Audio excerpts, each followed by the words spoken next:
On behalf of the organizing team, I welcome you to the second day of our summer school. Happy to see your faces and happy to have so many participants online as well. So today we start with a keynote lecture by Mila Oiva. And Mila is a cultural historian who is specialized in Polish and Russian history. She received her degree from Turku University in cultural history in 2017 and has since worked at UC Berkeley as a visiting Fulbright scholar and has participated in the cultural analytics program at the Institute for Pure and Applied Mathematics at the UCLA. Fitting very well with the topic of our summer school, she has also published a number of articles and a special issue on the topic of digital humanities. More recently, Mila has been interested in pseudohistory. She has participated in a project at the University of Turku called The Ancient Finnish Kings, a computational study of pseudohistory, medievalism, and history politics in contemporary Finland and Russia. And she has also given interviews on the topic. Currently, Mila is working as a senior research fellow at the CUDAN Open Lab at the University of Tallinn. So happy to have you here, and the floor is yours, Mila.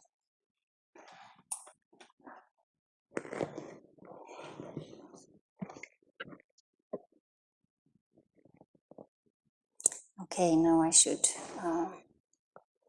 share my screen here. This is always an exciting moment, kind of like whether you manage to share the screen or not.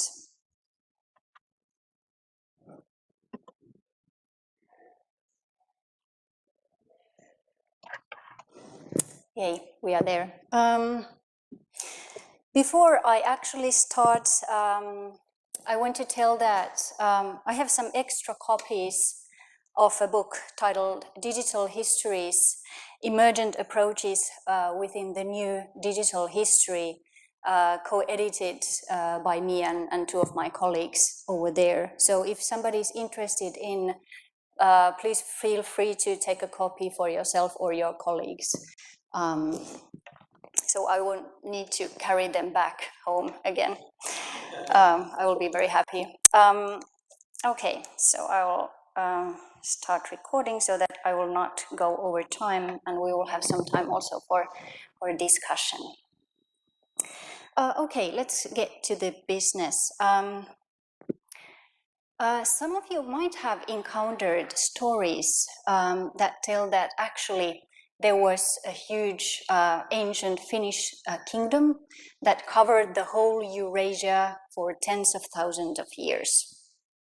Or while surfing in the internet or social media, you might have read about ancient Russian civilization that actually possessed very high technologies already 7,000 years ago, and they would have also colonies in the space and spacecrafts and all that kind of stuff. So this is what we're going to talk about today, and we are trying to understand what these stories are about and how should we understand this. I was already introduced by Marianne here. I just want to maybe say, add here that currently my specific research interest focuses on circulation of knowledge during quite a long time span that I cover with different kinds of research projects or case studies. And today we are going to talk about circulation of historical knowledge, or to be more precise, circulation of fake historical knowledge. And I will be talking about specifically the Russian language environment and the internet and current media discussing it. Okay, I have in my title fake history, and now of course you can ask, what is fake history and why it should be studied? I determine fake history, or I use also the term pseudohistory, as historical narratives that claim to present facts, Although they claim to present facts, they fail to follow the practices of historical sciences and the methods that we use for trying to understand history. They do refer to a selective subset of sources that support their interpretation of the past, but they do not engage in peer-reviewed discussions nor take into account the latest findings of the majority of the scholars. But they do follow academic research in that sense, that they often claim that academic researchers or memory institutions conceal the true truth about the past. Of course, marking something as pseudohistory is problematic, and this project is a kind of like sometimes uncomfortable to me. Some of the reasons for that are that, of course, fake history or pseudohistory is a derogatory term that can be used for stigmatizing opponents in various ways. Also, my position as an academic scholar talking about this, it points me to kind of like certain kind of like hierarchical situation where I'm not very comfortable in. If we talk about historical research and historical truth in general, and if we think about it as a continuum where here is the absolute historical truth and here is the absolute historical untruth or false, it is actually very difficult or almost impossible to say that if something is ultimately true in history, because history is about different kinds of interpretations of what took place somewhere in the past. There are different kinds of people looking at it, and something that happened in the past could mean different things to different people. So although it's quite impossible to determine what is the ultimate truth in history, it is much easier to say what actually did not happen, what is false here.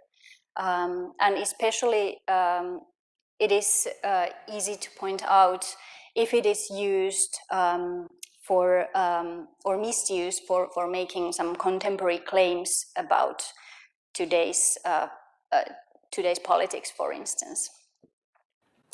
You might, of course, ask, why should we bother? There are lots of crazy stuff out there in the social media and in the internet. Why to talk about historical narratives and even historical narratives of the medieval past, which is kind of like far away there? My answer to this is, of course, of historians, and I try to convince you also, because our understanding of the past is often used as a basis of identity formation of individual people, but also of groups, of nations, and other kinds of groups. So that's why historical narratives are important. Historical narratives also are used in projections of the future. What my group was able to do in the past kind of like projects what my group can do in the future, for instance. So this is a difficult topic to me in many ways, but at the same time, I think that it's important to address this and to try to understand what this is about. Although most of the like pseudo-historical narratives are kind of like, you could say, just stories, but there are some extreme examples of uses of medieval history in contemporary world. I come from Finland, where we have a group of people who call themselves soldiers of Odin, that use medieval Nordic symbols in far-right anti-immigration activities. We might also remember the Capitol riots from earlier this year, where some of the participants also used Nordic symbols to conspiracy and white supremacy worldviews to support these. Maybe the most horrific examples are the massacres in Utøya in Norway and in Christchurch in New Zealand, where the people committing these crimes were deriving their thoughts from the ideas of crusades against the Islam or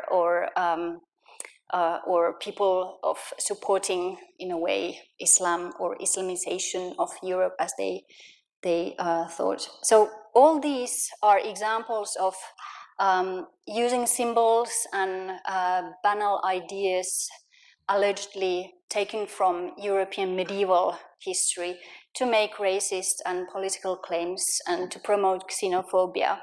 So this is one of the reasons I think that this is a thing that historians, although feeling that this might be uncomfortable, it is something that we need to look at and try to understand what is it, and so on. So fake history in general is a global phenomenon, and it's based on misconceptions of history that can, in some cases, lead to serious consequences. It is connected to using nation-bound historical narratives for shaping identities and political and social claims. This is kind of like old use of history. This is what people have been always doing. This topic is also connected to the misinformation field and misinformation in the form of fake, fringe, or pseudo-knowledge, hoaxes, and conspiracy theories that are floating around us. What makes it interesting here is that it is also connected to modern information technologies, and it's as a person who is interested in circulation of knowledge in different time spans or point of time, looking at how potentially modern information technologies amplify the speed of circulation of knowledge. So I'm going to focus on this phenomenon in the Russian language context. Preceding scholarship has been studying this for some, from certain perspectives.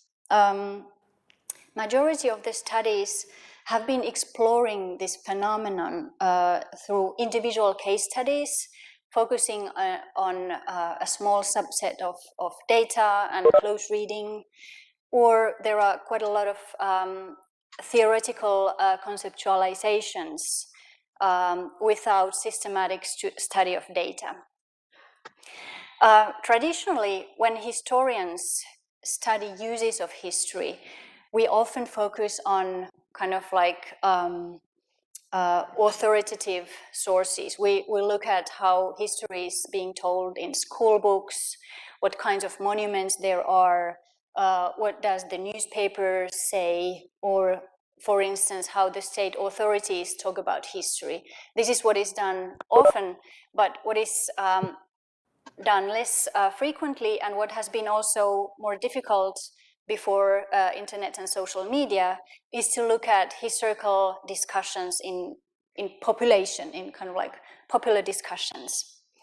And the third point into this to this study is that traditionally knowledge has been thought as a singular phenomenon, meaning that there is one person who makes a great invention, and then this invention and the knowledge of it spreads from this one person to other people, and that's the way we get the new knowledge. However, lately, historians of knowledge have been starting to think that actually knowledge is more a network phenomenon. Knowledge is formed in circulation between people and between institutions.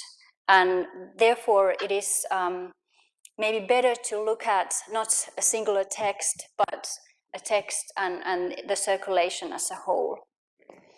So for these reasons, my attempt here and our attempt here is to explore fake history by using big data. We aim to focus on popular discussions instead of professionals, although I must admit we have also some newspaper data here that I will discuss more later. And I'm testing and trying to think the knowledge or pseudo-knowledge here as a circular and network phenomenon.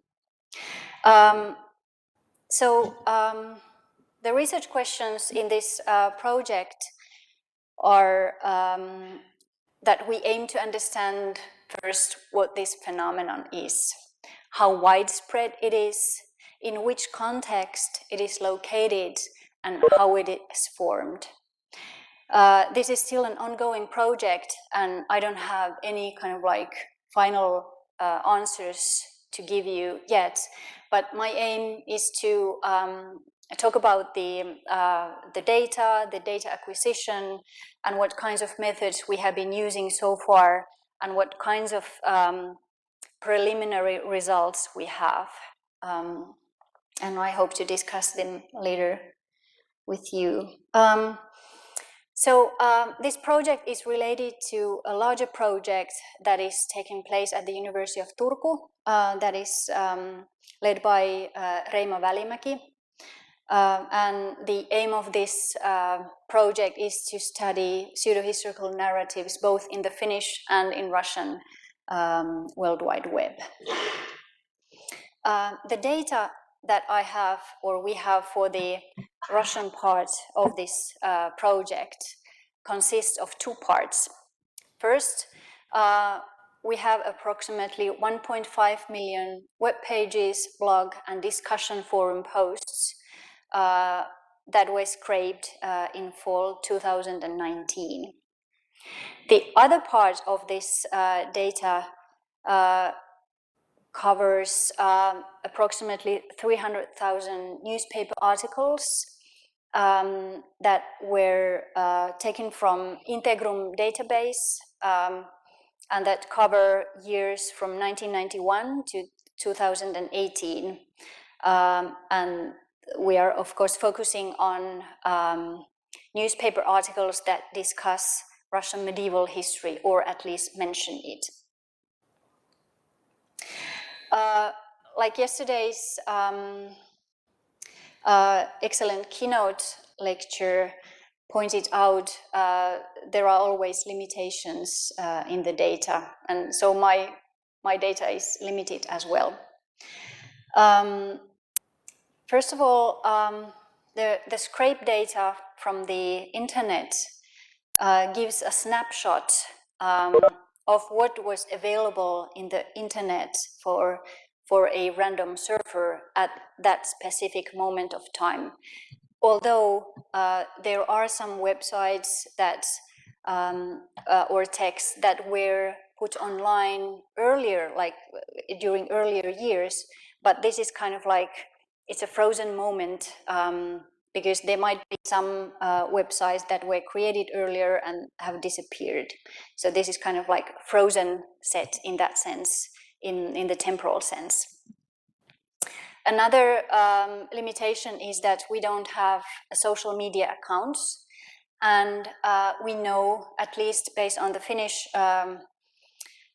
sources, that after 2017, it seems that the discussion has been increasingly shifted towards social media groups and closed discussion groups that we are not necessarily able to scrape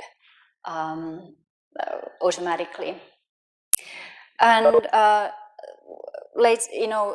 being interested in pseudo-history, of course, the memes and videos play a great part in this discussion and conveying this information, but we don't look at these sources at this time.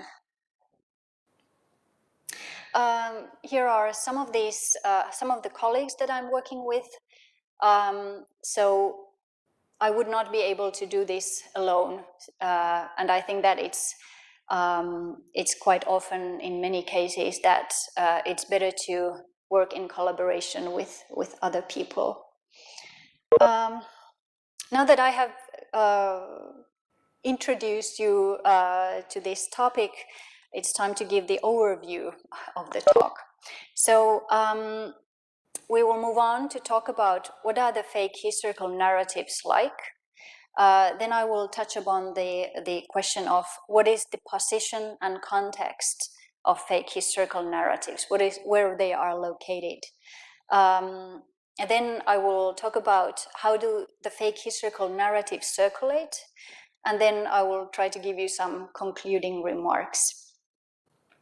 Okay, so what are the fake historical narratives like? Before actually going into that, I will briefly describe the way we scrape the data from the World Wide Web. So to say it briefly, we scrape the data to the third step with Python. It means that I manually identified 380 seedlings. I did the query in Yandex with search terms true history of medieval Russia, Истинная история Руси, and similar terms, because we wanted to have texts that somehow touch upon medieval history in Russia, but as we added this true history, we tilted the query towards hopefully more fake history narratives. And scraping into third step meant in this case that we first took the text and the hyperlinks of these 380 seedlinks. Then we followed the hyperlinks and then scraped the text and also acquired the hyperlinks. And after that, once again, followed the hyperlinks and took the text and hyperlinks. So in this way, we got quite a lot of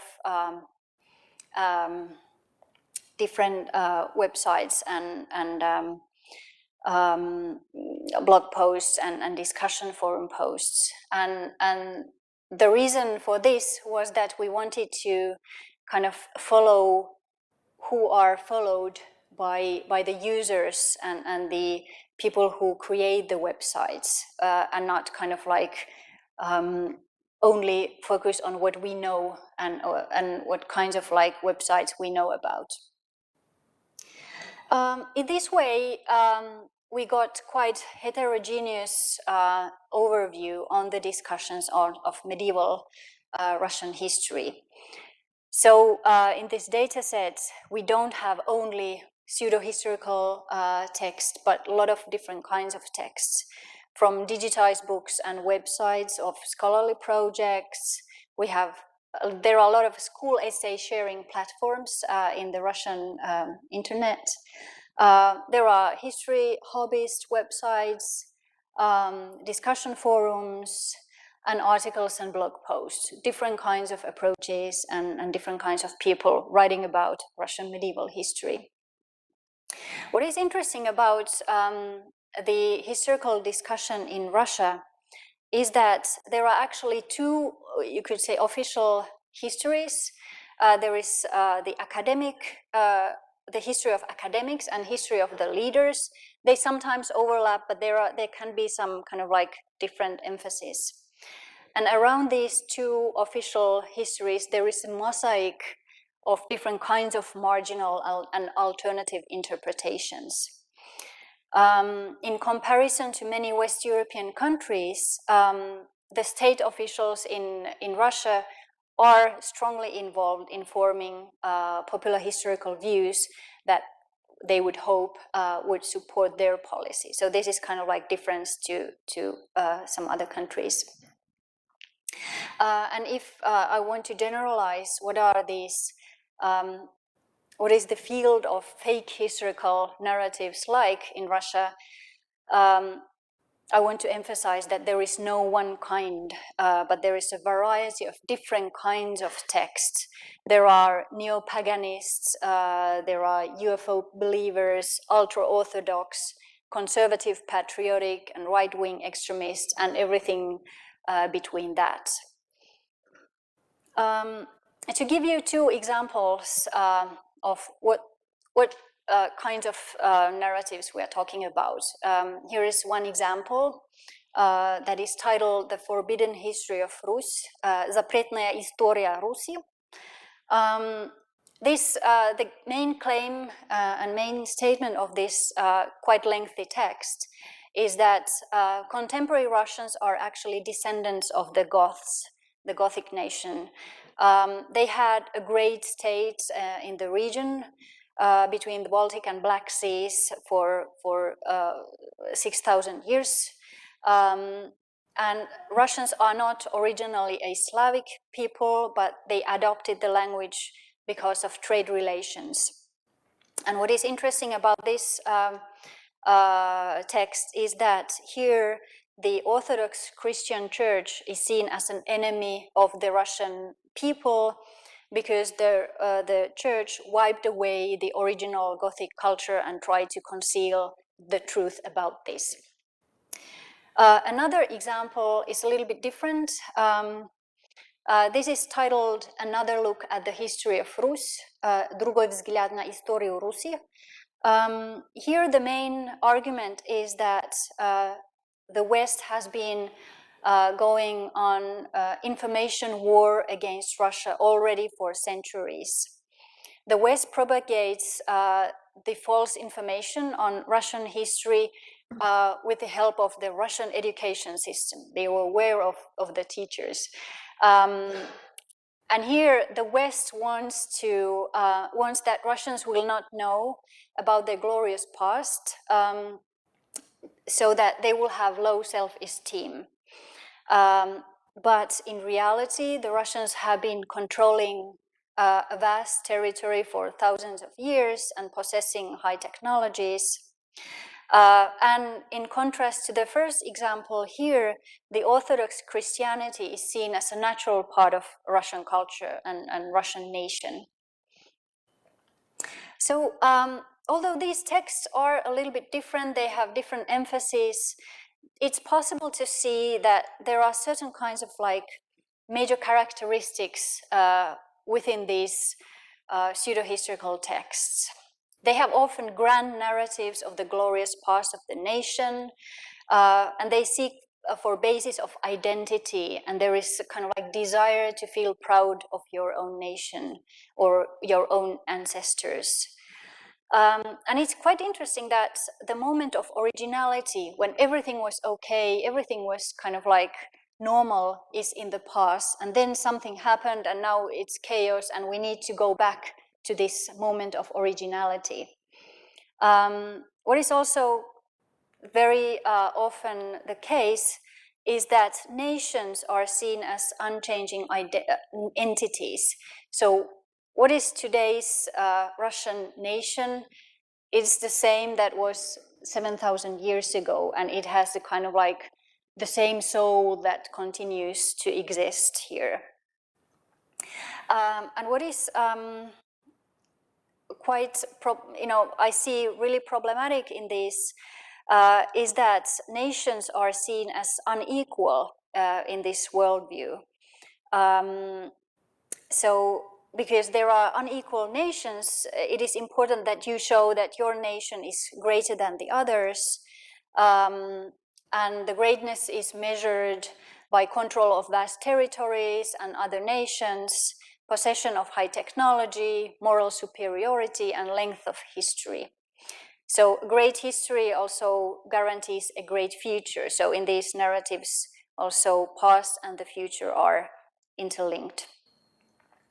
If we then compare these visions of medieval history with the scholarly views on Russian medieval history, is that many scholars have pointed out that there are multicultural origins of formation of Russian state. So it's kind of like impossible to determine that there was one nation that formed it. There were kind of like different tribes and populations interacting there. And what is pointed out by the scholars is that culture is constantly changing and moving. People are moving from one place to another, and they did that also in the past. Languages change, culture is being borrowed from one place to another. People get married with other people and exchange genes. So the medieval populations were not the same as today's nations. Okay, so now that I have been talking about what are these fake historical narratives like, I will move on to talk about what is their position and context. So how should we understand them, how widespread they are, and in what kinds of places they are discussed. But before doing that, I will also again here say a couple of words of the data that we are using here.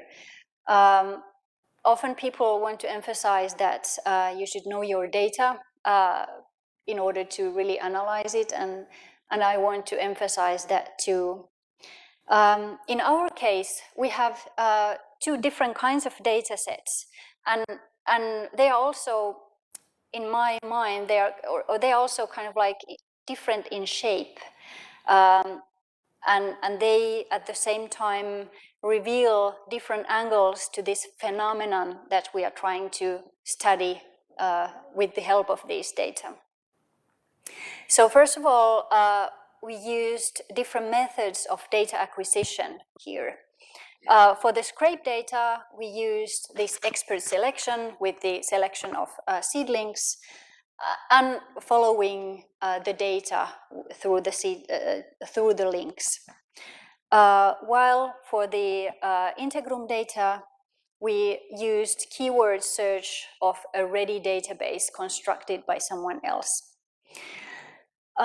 These data are also, as I mentioned, different in form or different shapes. So there is kind of like the Integrum data reveals temporal change quite easily because there are, of course, publication dates for each article, while the scrape data is of network form.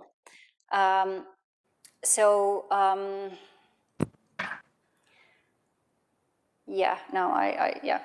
So that's what I said already. Okay, so because these data are different in form, we also use different kinds of methods in studying them. This is a very preliminary visualization and problematic in many ways. So here is the number of articles from the Integrum data. I don't know what's going on with this. Okay, do you hear me well, or does the sound go somehow strange? Okay, yeah. Okay, yeah, never mind. Okay, so here you can see the number of articles in the Integrum database, and in searching for this data, we used query where we wanted to have articles that contain at least words Rus, that means medieval Russia, and Istor with asterisk, and the article should contain both of these. So it's kind of like, again, wide spectrum of different kinds of articles. And it seems that the number of these articles increased tremendously over time. But here we have a problem because, of course, the Integrum database contains a very different number of articles in 1991 in comparison to 2018. So this might only show the increase of the whole data set. covering these years. I have contacted Integrum and asked for getting the information on the overall number of the articles in Integrum. What is quite telling is that while Integrum is a wonderful source of data, it is very difficult to upload from there huge quantities of data. So it is designed for close reading and using very small subsets of data. So therefore, we needed to build our own scraper to get the data as a bunch from Integrum. And again, they were quite surprised and didn't really understand at first when I asked for these total numbers of the articles. So it seems that they are not very used to kind of like this big data approach, but at the same time they were very helpful and they are willing to provide me with this information so that I will be able to continue with this query here. Again, this is a very preliminary visualization, but at the same time as the number of articles seems to have increased, it seems that there is at least increasing number of distinct newspapers writing about medieval Russian history since 2011. So something seems to have happened in 2011. And it's interesting that certain newspapers that are somehow related to Orthodox scene are being quite active here. Of course, there are also educational newspapers and some kind of like more overarching kind of or normal news providers here. Here is a list of the newspapers or online content providers from the Integrum that had the most biggest number of articles discussing medieval history. Okay, so now I will switch to talk about the networked data shape scrape data. As we all know, knowledge formation in the World Wide Web is carried out collectively by sharing contents with help of hyperlinks and other kinds of linkages. Hyperlinks define visibility and importance of the websites, and that's how, for instance, Google search engine works and how they kind of like define what to show to a person who is making a query. And hyperlinks cluster websites into knowledge communities of like-minded contents quite often. So with these thoughts in mind, we wanted to look at what kind of networks this medieval history discussions form in the Russian internet. So as I told you, we have the information on the hyperlinks, and then we looked at what does this, how do these linkages between the websites look like? What kinds of formations do they have there?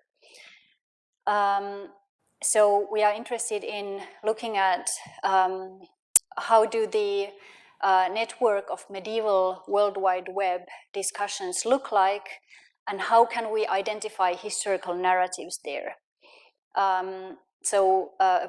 Applying this network science approach of looking at the structure of relations of the website is behind here.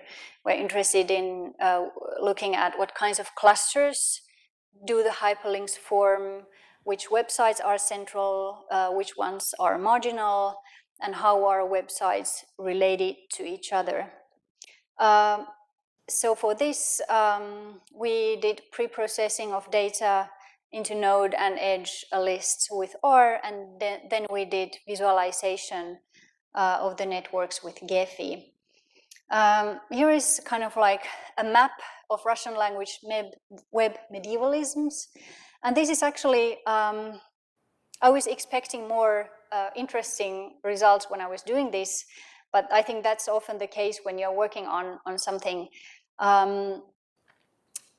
Because I was kind of like hoping in a way to find a very clear cluster of fake historical narratives or a singular node of fake historical narrative that everybody's linking to or something like that, but I didn't find it. What I found was this kind of more structural or different kinds of clusters based on different kinds of content providers, or for instance, so we have this purple set of smaller clusters are the kind of like live internet .ru blogs. Then we have in orange, green, and blue are different kinds of Wikipedia or Wikipedia-like websites. What is interesting is the black one. It's the Earth Chronicles, which is a kind of like speculative news provider. So they have some articles connected to pseudohistory, but also about UFOs and solar activities and all kinds of horoscopes and this kind of these kinds of things here. Okay, so as this was the first look, then I wanted to identify different kinds of websites that I knew that were and are kind of like pseudo-historical, as I call them. So here are some websites that we identified within this whole map here. The A, which is up there, is the first example I gave you, this forbidden history of Rus. And the second example, another look at the history of Rus, is the B here below. So we can see that there is no one fake history cluster within this discussion. Here we can also see that these fake historical narratives are quite marginal in their location, because here the website is, the network is formed in that way that those nodes or websites that have more connections to each other are kind of like pulled together, while those websites that have very few connections to other websites are kind of like in the margins of this picture. So here we can see that these fake historical narratives are in a way marginal here. They outbound hyperlinks are often connected to close by websites or websites that are kind of like clearly similar in the similar epistemic community discussing the same phenomenon. And what is even more telling is that there are no incoming hyperlinks to these. So there is no kind of like specific interest towards these specific websites.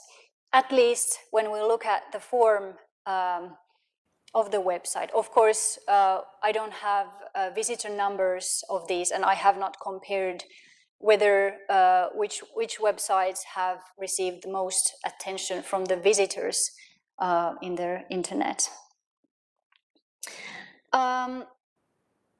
But it seems that the fake historical narratives do not form a coherent single community separated from other websites, but they are located with the other like-minded websites and within different kinds of discussion poles. However, when looking at these discussions and these texts, it is nevertheless quite evident that when these pseudo-historical narratives align with more generic historical narratives, such as information war against Russia, that has been very powerful narrative. In these cases, the pseudo-historical contents make themselves more understandable and accessible to the audiences at the same time as they strengthen these narratives. So if we look at this kind of like structure of the hyperlinks, we see based on this, they are kind of like very narrow or kind of like very marginal. But of course, it's interesting to look at what kinds of themes they actually touch upon in general, and how do they circulate. And also kind of like another question is to how to tie these two different kinds of data sets that we are using together. The quick answer for a digital historian would be to do topic modeling, but I have not done that yet. What I have done is, or we have done, is to detect text reuse. And this is what I'm going to talk about next. I will move on to the section where I will talk about how do fake historical narratives circulate.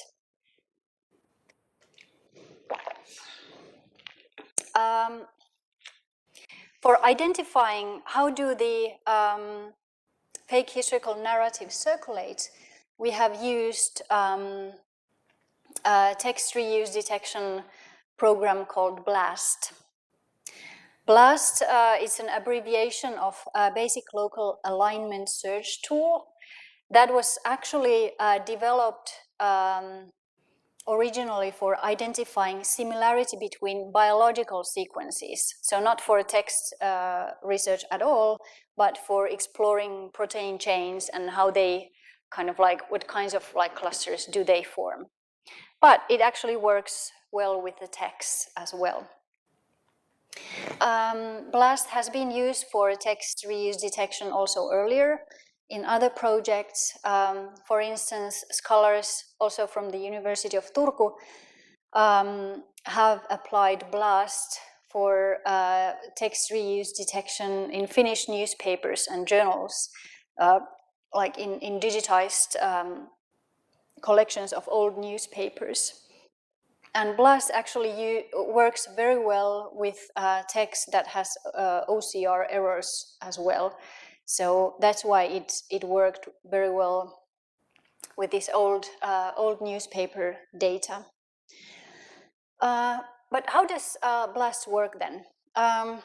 Well, to put it very simply, it goes through the data and identifies identical or almost identical chains of characters, minimum of 300 characters. So you can determine how long chains you want to have. So we thought that it should be minimum 300 characters. After that, BLAST groups the documents with texts that are the same or very similar, and they group them into clusters.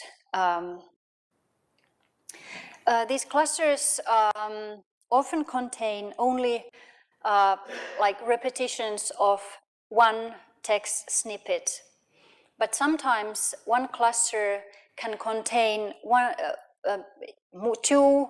I haven't seen more, but also it's possible that there are two different text snippets within one cluster. And it means then that there should be one text that contains both of these text snippets. And again, when I was doing this, first I was thinking that, oh, this is so nice, it's so easy, then we will just kind of like check which are the fake history texts that circulate, and then we will see where they go. But actually, when we did this, I, of course, realized that even if two different documents contain the same text snippet, they can talk about it from different perspectives. So the same quotation can be used in a text that is pseudo-historical and in a kind of like normal text. So in this sense, text reuse detection tells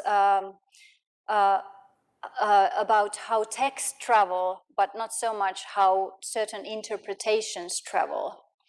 And with text reuse detection, we can see how, where, and by whom they are used by, but not necessarily about direct contact between different authors or certain worldviews.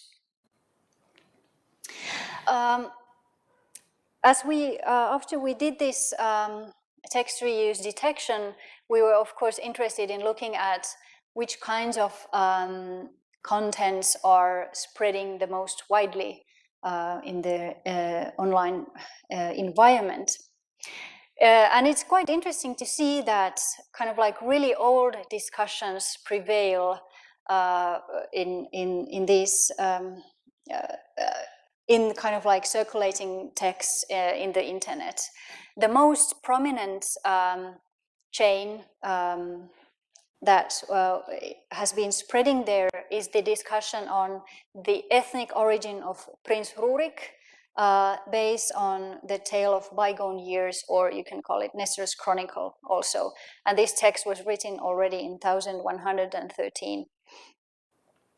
And another, the second position of these kind of like most spread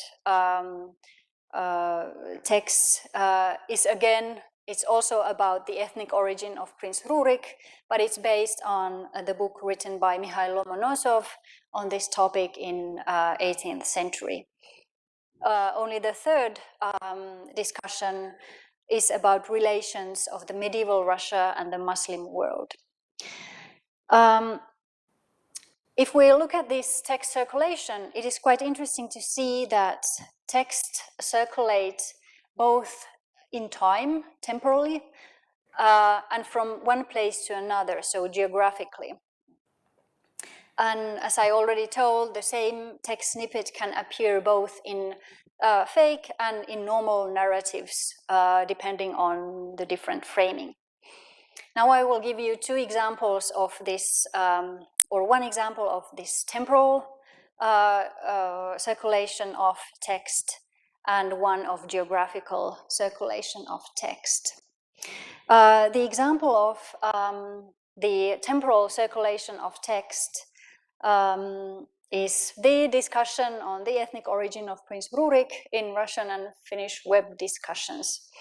For those of you who have been sleeping during the history lessons at school, I want to remind that Rurik was, according to the old chronicles, the first ruler of Russia starting from the year 862.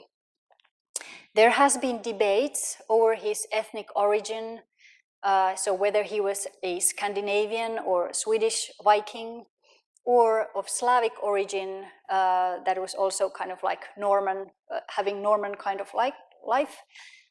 So there has been debate, this has been debated over since the 18th century.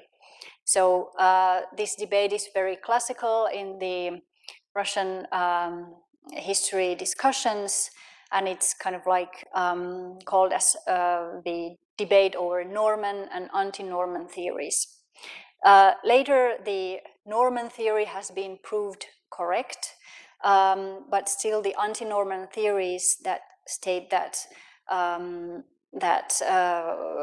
Rurik was of Slavic origin is still kind of like prevailing there.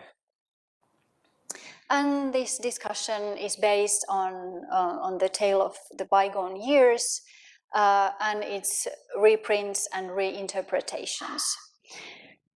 This is a visualization of kind of like repetition of these the tale of bygone years.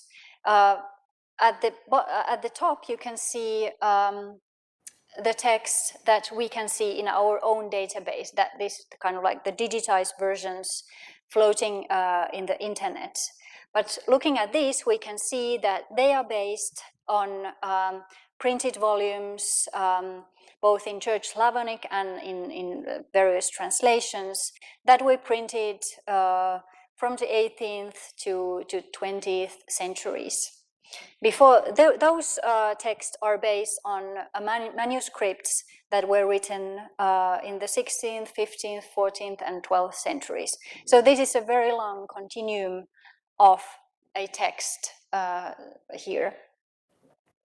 And it's the text snippet that is kind of like repeating all over is this, and it basically says that the tribes living in Russia at that time decided that they want to have a prince for themselves that would rule over them according to the law, because they had been having some civil wars and it was a chaotic situation there.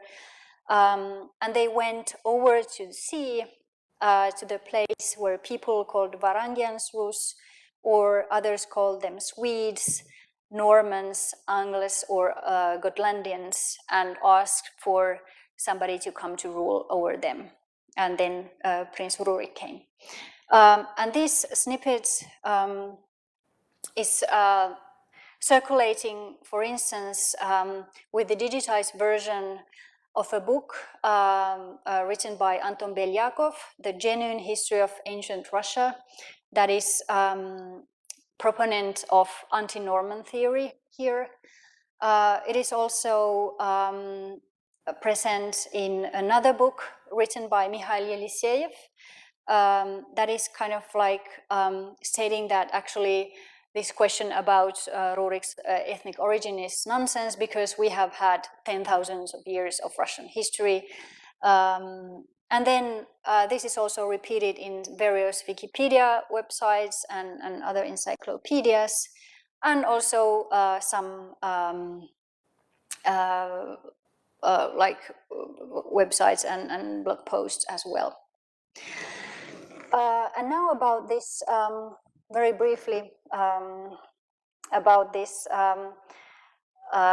geographic spreading of discussions. And this is quite interesting, because here, this is an example of a discussion going from one language to another.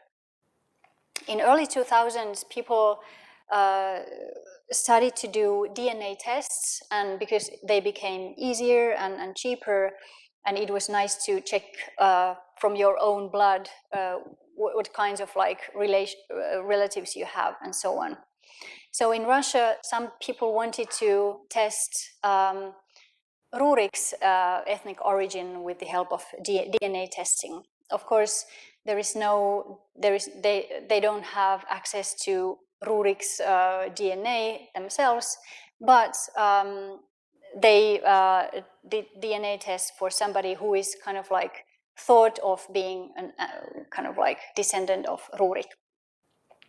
So the news of these tests were published in Newsweek Russia, and first it was thought that Rurik was actually possibly of Finno-Ugric origin, so not of Swedish or not Slavic origin, but Finno-Ugric origin.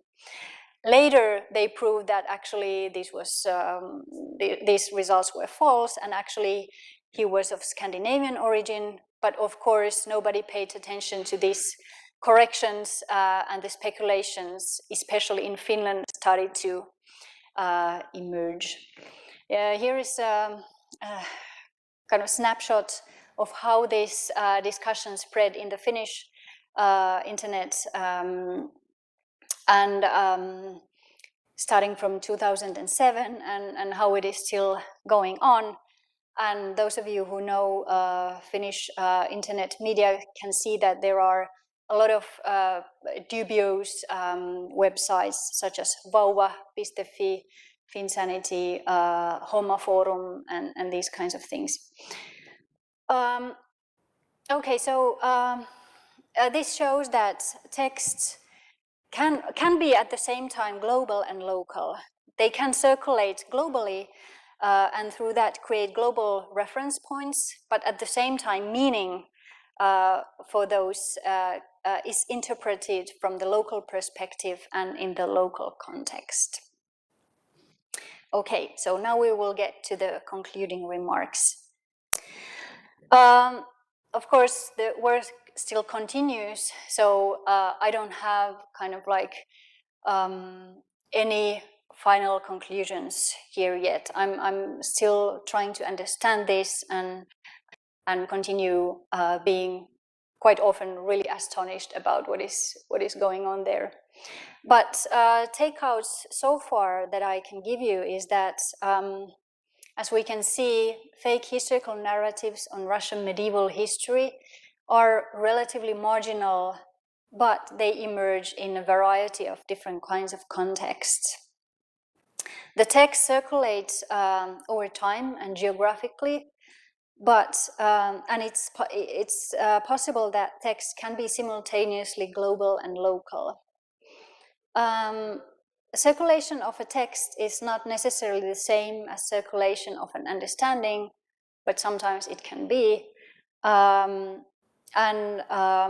Although we are looking at fake historical narratives of today, and especially amplified by the modern information technologies, fake historical narratives are as old as history itself. And they are often continuums from earlier times or loans from elsewhere. The final takeouts maybe, and if I will kind of think about this research as a whole, I would like to emphasize again that it is important to know your data and also how is it formed. And think about what kind of like shape it has and what kinds of research methods could be used for that. So not necessarily so that you will have one data set and you apply one research method and then you get some results, but maybe think about more of the phenomenon that you are interested in. If there would be if it would be possible to have different kinds of data sets that kind of like give a little bit different kinds of perspectives to the phenomenon at focus. And then it could be interesting to look at it with the help of different kinds of research methods and see what kinds of different angles they give you of this particular phenomenon. And of course, this often requires collaboration with others because one person cannot be master of several languages, several analysis methods, and so on. So with this, I want to thank you. There are some forthcoming publications on this research so far, and some other publications. Some of them are open access, but yes, thank you. Thank you for listening.